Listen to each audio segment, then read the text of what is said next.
안녕하세요, 여러분. 오늘은 미국 경제의 최대 문제, 어떤 경로로 폭발할까? 이런 제목으로 얘기를 해보겠습니다. 미국 경제의 최대 문제는 정부 부채 문제죠. 보는 사람에 따라서 다른 얘기 할 수도 있겠지만, 특히 금융에서는 정부 부채 문제가 단연 가장 큰 문제입니다. 그런데 이 문제가 최대 문제이긴 한데, 지금 현재 문제를 일으키고 있지는 않아요. 아주 평온합니다. 하지만 언젠가는 터질 문제다라는데 대체로 동의가 형성이 돼 있죠. 많은 사람들이 그렇게 생각해요. 하지만 동의는 여기까지입니다. 그럼 그 문제가 어떤 식으로 터질 것인가에 대해서는 이론이 분분합니다. 자, 그런데 이번 주에 글로벌 자본 불균형이 부채 폭발을 야기시킬 가능성이 있다. 이런 얘기가 나왔어요. 자, 지금 트럼프 행정부는 무역 불균형 시정에 온 관심이 집중돼 있습니다. 근데 이 무역 불균형은 사실 아무것도 아니라는 거예요. 진짜 문제는 자본 불균형이라는 거죠. 이게 정부 부채 문제를 자극하면 그야말로 큰일이다. 이런 공포가 이번 주 증시 급락의 원인일 수도 있다는 거예요. 자, 이번 주 증시 급락, 수요일부터 미끄러지더니 금요일에는 상당히 스펙타큘러했습니다. 물론 이 금요일 증시 급락의 직접적인 원인은 따로 있었어요. 금요일 증시 개장하기 전에 물가지표 발표됐는데 이거 안 좋았고요. 그리고 소비 지출도 예상보다 적었어요. 그러니까 물가 올라가고 소비는 둔화되고 스태그플레이션이 올 수 있다. 이런 메시지가 나온 거예요. 당연히 증시 급락했죠. 근데 이건 직접적인 원인이고 근저에 깔려있는 원인은 더 큰 게 있다는 그런 얘기입니다. 자, 자본 불균형이라는 거는 간단히 말해서 자국이 해외에 투자한 자본, 그리고 자국에 투자한 외국 자본, 이 둘 간의 불균형을 말합니다. 한쪽에 치우쳐져 있는 거죠. 자, 미국의 경우 후자, 다시 말해서 미국에 투자한 외국 자본이 미국이 해외에 투자한 자본에 비해서 압도적으로 많습니다. 자, 우리나라에 외국 자본이 많이 들어와 있다. 이게 좋은 점도 있고 나쁜 점도 있습니다. 좋은 점은 우리나라 자산 가치가 올라가요. 그런데 투자 상황이 좀 안 좋아지면 외국 자본은 이탈이 쉽습니다. 물론 국내 자본도 외국으로 갈 수 있어요. 하지만 외국 자본은 더 쉽죠. 그러면서 미국 주식시장과 채권시장에 단번에 충격을 줄 수 있다는 겁니다. 특히 채권시장이 흔들리게 되면 상당히 심각해지는 거죠. 왜냐하면 부채 문제, 잠재되어 있던 폭발성과 직결되기 때문입니다. 자, 그러면 미국의 자본 불균형 어느 정도인가? 외국 자본의 미국 내 투자가 최근 15년 사이에 빠르게 늘었어요. 글로벌 금융위기 이후부터 그래요. 그래서 현재 미국의 해외 투자액에서 외국 자본의 미국 내 투자액을 빼면 엄청난 마이너스 금액이 나옵니다. 다시 말해서 미국의 순국제 투자는 마이너스인데 이 금액이 GDP 대비 마이너스 80%라는 거예요. 이 정도로 자본 불균형이 커요. 자, 이렇게 미국으로 자본이 몰려들었다. 그러면 그 결과는 뭘까요? 당연히 미국 증시가 올랐다는 거죠. 끊임없이 버블 논쟁이 나온 것도 미국 증시가 좀 지나치게 오른 거 아니야? 이런 의구심 때문이었습니다. 자, 최근에 미국 증시 시가총액이 전 세계 증시의 57%를 차지했어요. 자, 미국 GDP가 글로벌 GDP 전체의 한 27%, 28% 정도 돼요. 그런데 증시는 57%. GDP에 비해서 증시 비중은 2배 정도 된다는 얘기고요. 미국 기업 수익도 상당히 빠르게 늘어난 것은 사실이에요. 하지만 시가총액 비중이 증가하는 추세가 훨씬 빨랐다는 거 알 수 있죠. 그래서 미국 증시 지나치게 부풀려진 거 아니냐 이런 얘기가 나온 거고요. 그런데 지금은 이 글로벌 증시에서 미국 증시가 차지하는 비중 빠르게 하락하고 있습니다. 그러면 이거 혹시 미국 증시에서의 자본 이탈 때문 아닌가? 이런 질문이 나오겠죠. 자, 뱅크 오브 아메리카 보고서가 지난주에 하나 나왔는데요. 3월 미국 주식 보유가 역사상 가장 큰 폭으로 감소했다. 이런 내용이 들어있었어요. 언론에서 많이 다루어지지는 않았는데 월스트리트에서는 지난주 가장 큰 뉴스였습니다. 뱅크 오브 아메리카가 한 달에 한 번 펀드 매니저 서베이를 해요. 2월 서베이에서는 미국 주식 비중 확대가 17%였습니다. 그런데 이번 달 서베이에서는 순비중 축소, 그러니까 비중 확대를 뺀 비중 축소가 23%였어요. 한 달 사이에 40%포인트가 감소했다는 겁니다. 이건 2020년 3월 코로나 초기 때보다도 더 큰 폭의 하락이에요. 도대체 원인이 뭐냐? 첫 번째는 스태그플레이션 공포, 두 번째는 관세 전쟁이 부른 불확실성, 그리고 세 번째는 미국 예외주의의 종말입니다. 기술에서의 예외주의, 증시에서의 예외주의 다 끝났다는 거죠. 자, 뱅크 오브 아메리카 서베이는 3월 10일부터 3월 13일까지 실시됐어요. 나흘 동안 설문조사를 한 겁니다. 171명이 참여했고요. 이들이 운용하는 펀드 규모가 4,770억 달러입니다.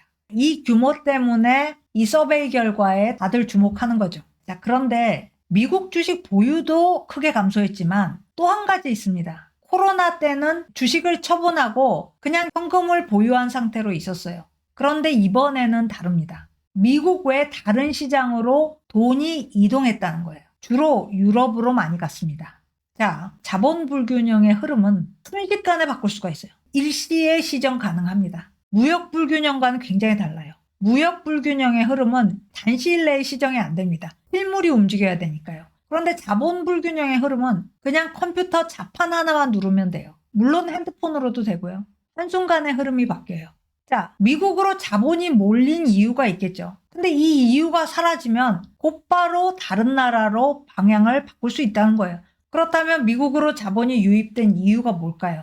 우선 미국은 인구가 늘어나는 나라예요. 늘어나는 속도는 많이 둔화됐지만 유럽이나 중국은 인구가 줄어드는데 미국은 늘어납니다. 그리고 미국 기업의 수익률은 어느 나라도 못 따라가요. 안정적 공급망을 가지고 있습니다. 코로나 때는 전 세계 공급망이 와해됐기 때문에 그때는 예외로 하고 미국의 공급망은 안정적입니다. 왜? 우방국들이 공급하기 때문이에요. 미국은 또 바잉 파워가 아주 큰 탄탄한 국내 시장을 가지고 있고요. 그리고 마지막으로 글로벌 기축통화, 달러를 가지고 있습니다. 자, 그렇다면 이 5개 중에 뭔가가 바뀐 게 있어야 될 거 아니에요? 그러면 어떤 게 바뀌었을까요? 어떤 게 바뀌었길래 자본 유입에서 유출로 선회한 걸까요? 첫 번째, 인구 통계학적인 이점은 그대로입니다. 아직은 그대로예요. 그리고 기업 수익률은 약간 둔화됐지만 아직도 글로벌 넘버원이죠. 문제는 3번입니다. 안정적 공급망. 이걸 지금 트럼프 대통령이 흔들고 있어요. 우방국들이 떨어져 나가려고 합니다. 기업한테는 큰 문제죠. 당연히 증시에도 마이너스 요인으로 작용할 거고요. 자, 국내 시장. 경기 침체 가능성이 높아지고 있습니다. 자, 마지막으로 달러. 미국에 대한 신뢰가 무너지기 시작하면서 달러의 위상도 흔들릴 거다. 이런 전망이 가능하죠. 그러니까 3번과 5번의 매력도가 떨어지면서 4번도 위태로워지고 당연히 기업 수익률까지 하락하겠죠. 그리고 마지막으로 인구 증가도 이민 막으면 보장을 못합니다. 결국 미국으로 자본이 유입된 이유들이 다 예전 같지 않아요. 미국을 떠받치고 있던 또는 미국을 감싸고 있던 시스템에 균열이 생기기 시작했다. 이게 시장의 시각입니다. 자, 자본이 이탈하면 당연히 주식시장은 타격을 받겠죠. 그런데 주식시장이 타격을 받는다고 국채시장까지 타격을 받느냐? 이건 좀 다른 얘기입니다. 주식시장은 경기 순환 때문에 하강할 수 있어요. 그렇게 되면 국채시장은 오히려 방패막이 역할을 할 수도 있습니다. 그런데 이번에는 경기 순환 때문이 아니라 신뢰가 와해되면서 자본이 이탈하고 있다. 그러면 당연히 국채시장까지 타격이 갑니다. 그래서 국채 매도 사태가 발생하면 국채 신규 발행이 어려워질 거고요. 그래도 팔아야 되니까 국채 가격을 할인할 거고 수익률은 올라갑니다. 그러면 국채 발행의 이자 비용이 오르겠죠. 이런 식으로 채권 시장이 악순환에 빠질 수 있다는 건데 아직은 이런 사태는 안 일어나고 있어요. 하지만 극심한 자본 불균형 하에서는 얼마든지 가능하다. 아주 쉽다. 이게 지난 몇 주간 보여지는 현상입니다.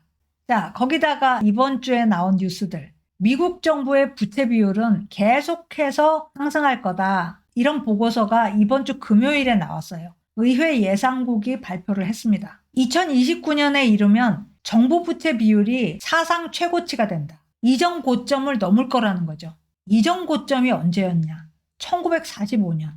차트상 여기입니다. 105%였어요. 2차 대전이 끝나는 해 GDP 대비 정부 부채 비율이 105%였어요.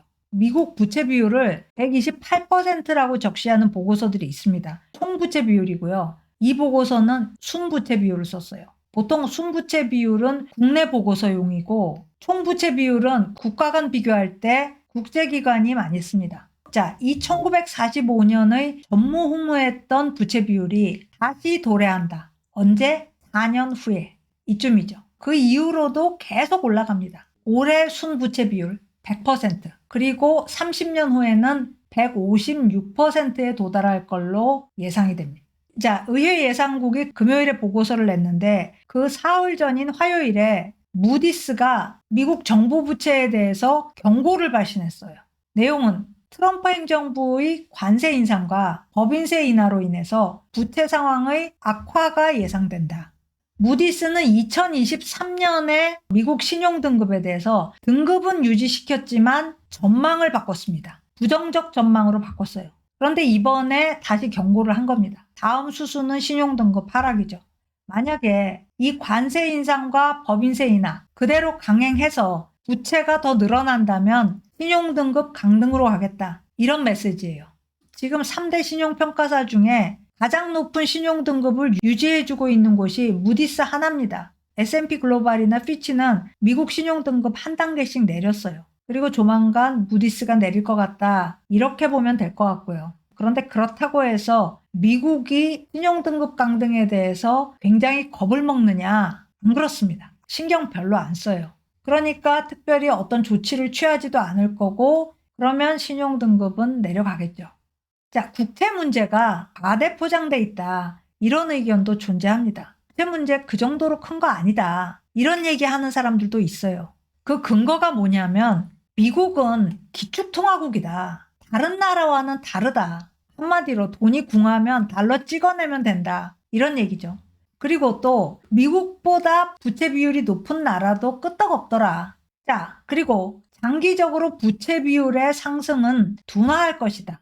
자, 이런 얘기도 있어요. 어느 나라도 미국 국채를 매도 사태로 몰고 갈 수 없다. 왜냐하면 자기한테 손해가 갔기 때문이다. 이 말들이 다 맞는 말일 수 있어요. 국채 문제는 당장 폭발하지 않을 수도 있어요. 않을 수도 있었어요. 그런데 이번 달에 미국 증시로부터 자본 회수하는 거, 그리고 그 자본을 다른 나라에 재배치하는 거, 이게 너무 손쉽다는 게 증명된 거예요. 이게 채권 시장으로 옮아가는 날에는 부채 문제는 더 이상 잠재적 문제가 아니라 표면화될 수밖에 없어요. 자, 오늘 스캔 여기까지입니다. 고맙습니다.